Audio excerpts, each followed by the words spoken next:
दोस्तों, इस दुनिया में 157 नए देश हैं और इनमें से केवल 53 देश ही अपने यहाँ क्रिमिनल्स को कैपिटल पनिशमेंट यानी कि सजाए मौत दे सकते हैं। लेकिन इन 53 देशों में से भी अधिकतर देश ये कोशिश करते हैं कि सिर्फ रेयर केस में ही किसी क्रिमिनल को सजाए मौत दी जाए। यानी कि अगर वहां के कानून को लगता है कि क्रिमिनल ने जो जुर्म किया है वो काफी संगीन है, या फिर क्रिमिनल को किसी की हत्या करने के बाद भी कोई गिल्टी नहीं है, तो ही उसे कैपिटल पनिशमेंट दी जा सकती है। दोस्तों, हमारी आज की कहानी एक ऐसे बेवकूफ क्रिमिनल की है जो अपने आप को बहुत ही चालाक और होशियार समझ रहा था, लेकिन उसके द्वारा करी गई सारी हरकतें उसकी ही कब्र खोदने का काम कर रही थीं और ये उसको जरा भी पता नहीं था। आखिरकार उसने जेल में बैठे बैठे ऐसा क्या कर दिया कि बात उसकी जान तक आ गई और लोगों ने उसे स्टूपिड क्रिमिनल तक का दर्जा दे दिया। ये सब कुछ जानेंगे आज की इस सच्ची कहानी में। नमस्कार दोस्तों, मेरा नाम है अभिषेक सिंह और आप देख रहे हैं देसी डॉक्यूमेंट्रीज। बात है जनवरी 1999 की। 16 साल की स्टेसी रीड अमेरिका के मनेसस शहर में अपनी छोटी बहन क्रिस्टी रीड, अपनी मां लॉरेन और अपने सौतेले पिता रॉबर्ट के साथ रहती थीं। इनके सौतेले पिता इन दोनों लड़कियों को अपनी जान से भी ज्यादा प्यार करते थे और इन्हें कभी किसी चीज की कमी नहीं होने देते थे। दोस्तों, इनका एक फैमिली फ्रेंड था पॉल, जो कि 20 साल का लड़का था। पॉल इनके घर काफी आता जाता था और वो स्टेसी को मन ही मन बहुत पसंद करता था। अब दोस्तों, पॉल एक वाइट सुप्रीमेसिस्ट था, यानी कि उसका मानना था कि गोरे लोग ही समाज में सबसे ऊपर होते हैं और दुनिया की हर चीज पर सबसे पहला हक गोरे लोगों का ही होना चाहिए। इसके अलावा पॉल को काले लोगों से सख्त नफरत थी। उसका मानना था कि काले लोगों को गोरे लोगों से दूर रहना चाहिए। एक दिन पॉल को यह पता चलता है कि स्टेसी का एक बॉयफ्रेंड है जो कि एक अफ्रीकन ब्लैक है। गुस्से से आग बबूला पॉल सीधा स्टेसी के घर पहुंच जाता है। उस दिन स्टेसी घर पर बिल्कुल अकेली थी।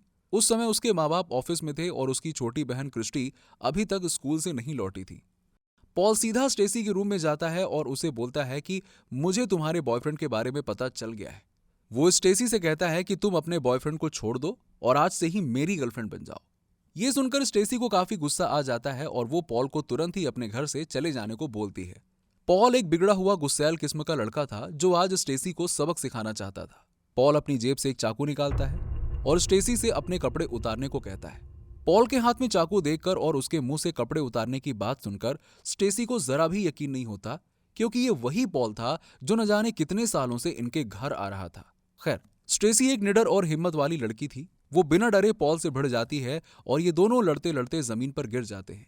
ये दोनों एक दूसरे को काबू करने की पूरी कोशिश करते हैं, लेकिन अंत में सिर्फ पॉल उठकर खड़ा होता है। वो स्टेसी की तरफ देखता है जो जमीन पर एकदम शांत पड़ी थी। दोस्तों, स्टेसी मात्र 16 साल की उम्र में इस दुनिया से जा चुकी थी, क्योंकि पॉल ने अपना चाकू उसके सीने में उतार दिया था।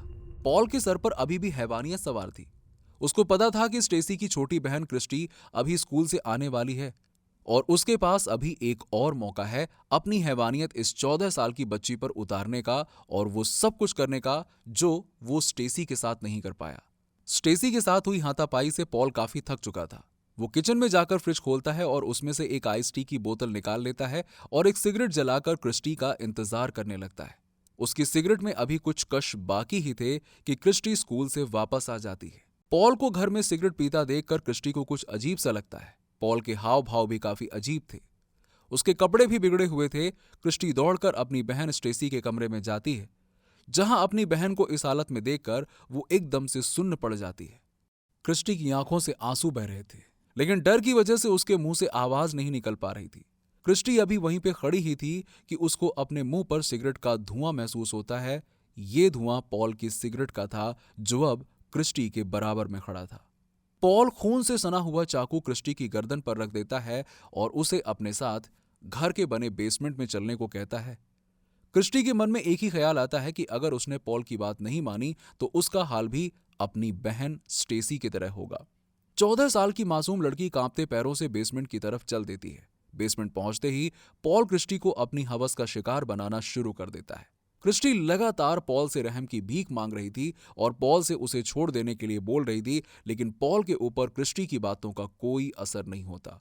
इसी बीच घर की डोरबेल बजती है। पॉल को लगता है कि कहीं इन बहनों के माँ बाप में से कोई घर तो नहीं आ गया हो।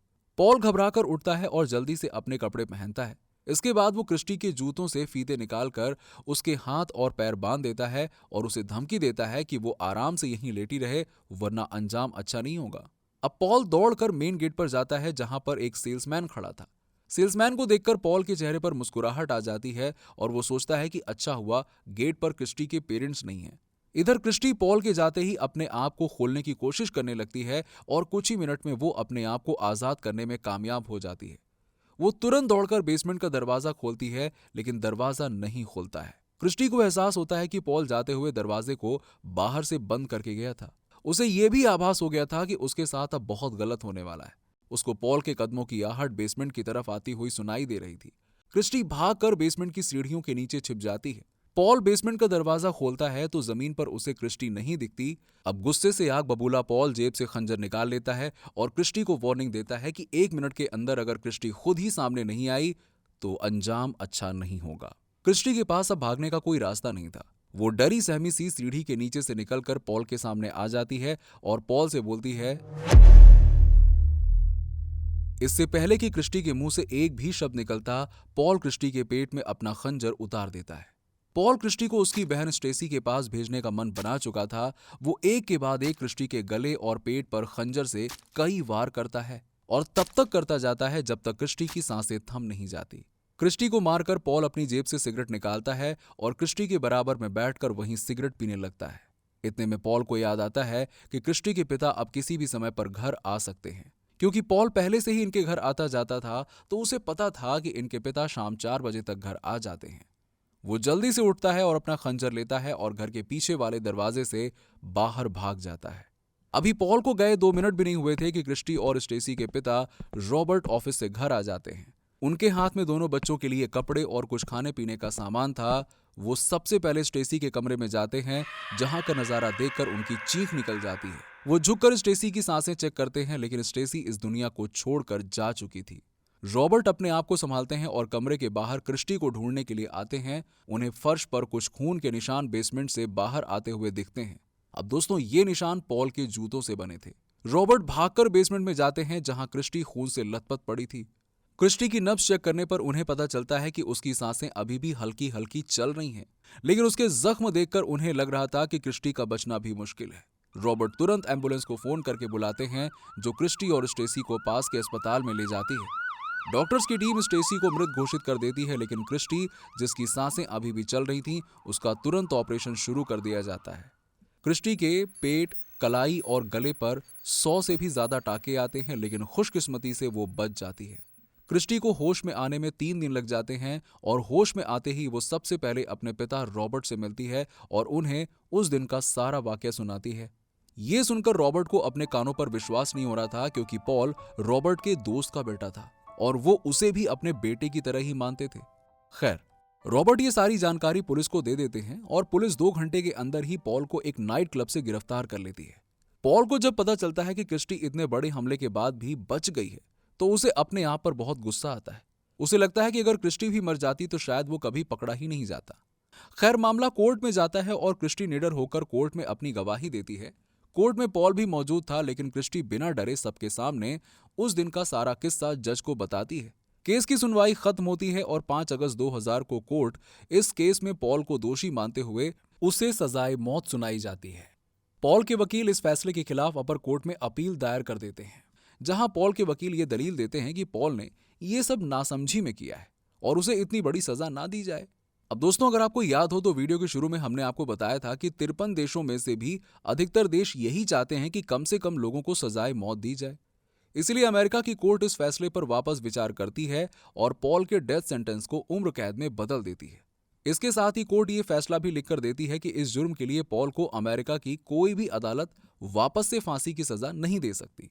यह फैसला क्रिस्टी और उसके पिता लॉरेन और रॉबर्ट को बिल्कुल पसंद नहीं आया, लेकिन एक आम परिवार कोर्ट के फैसले के आगे भला क्या ही कर सकता था। यह छोटा सा साधारण परिवार इस फैसले को मरे मन से मानकर एक बार फिर से जीना शुरू कर देता है। क्रिस्टी अब फिर से स्कूल जाने लगी थी। रॉबर्ट ने भी अब ऑफिस जाना शुरू कर दिया था, लेकिन क्रिस्टी की मां लॉरेन ने अपनी जॉब छोड़ दी थी। एक दिन क्रिस्टी की मां घर पर अकेली बैठी स्टेसी को याद कर रही थी कि उन्हें एक लेटर मिलता है। अब दोस्तों, आपको बिल्कुल विश्वास नहीं होगा, क्योंकि ये लेटर पॉल ने जेल से लिखा था और उसमें उसने क्रिस्टी के लिए काफी अश्लील बातें लिखी हुई थीं। क्रिस्टी की मां तुरंत इसकी जानकारी वहां के पुलिस को देती है, लेकिन पुलिस वाले उन्हें झूठा दिलासा देकर इस बात को टाल देते हैं। पॉल को अब यह लगने लगा था कि कोई उसका कुछ नहीं बिगाड़ सकता। लेकिन ये उसके जीवन की सबसे बड़ी भूल साबित होने वाली थी। पॉल अगला लेटर इस केस के इन्वेस्टिगेटिंग ऑफिसर को लिखता है और उसका मजाक उड़ाता है कि कैसे पुलिस ने इस केस को अच्छे से इन्वेस्टिगेट ही नहीं किया और कैसे कम सबूत होने की वजह से उसे फांसी नहीं हो पाई। इसके तुरंत बाद वो अगला लेटर स्टेसी और क्रिस्टी के वकील को लिखता है, जिसमें वो केस की पूरी डिटेल्स लिख कर देता है। दोस्तों, ये वो डिटेल्स थी जो आज से पहले किसी ने भी नहीं सुनी थी। इस लेटर में वो एक एक मिनट का हिसाब लिखता है कि कैसे उसने स्टेसी को मारने के बाद घर में आइस टी और सिगरेट पी और फिर क्रिस्टी का स्कूल से लौटने का इंतजार करने लगा ताकि वो उसे अपनी हवस का शिकार बना सके। उसने पूरी डिटेल में सब कुछ लिखा था कि उसने क्रिस्टी के साथ क्या क्या किया और उसे ये सब करने में कितना मजा आया। साथ ही उसने लेटर में यह भी लिखा कि वो काले लोगों से कितनी नफरत करता है और अगर उसे मौका मिल जाए तो वो जेल से बाहर आकर और भी लोगों को मारना चाहेगा। पॉल को लग रहा था कि ऐसा करने से लोग उसे काफी चालाक और हिम्मत वाला समझेंगे, लेकिन हुआ इसका बिल्कुल उल्टा। ये सारे लेटर्स स्टेसी के वकील ने हार्पर्स मैगजीन को दे दिए और इस मैगजीन ने अपने मई 2002 के एडिशन में पॉल के लिखे हुए सारे लेटर्स छाप दिए। ये खबर तेजी से चारों तरफ फैल गई और लोग प्रशासन के खिलाफ सड़कों पर उतर आए। इधर जेल में पॉल को किसी ने भी इस सब के बारे में बताया तो पॉल की खुशी का ठिकाना नहीं रहा। उसको लग रहा था कि अब वो फेमस हो जाएगा, लेकिन ये खबर उसकी कब्र खोदने के लिए काफी थी। वर्जीनिया की सुप्रीम कोर्ट ने इन सारे लेटर्स को नए सबूत के तौर पर माना और केस को रीओपन कर दिया। केस के पहले ही दिन की सुनवाई में कोर्ट ने अपनी गलती सुधारते हुए पॉल को सजाए मौत सुना दी। पॉल अब बच्चों की तरह कोर्ट में रोने लगा और जज से रहम की भीख मांगने लगा।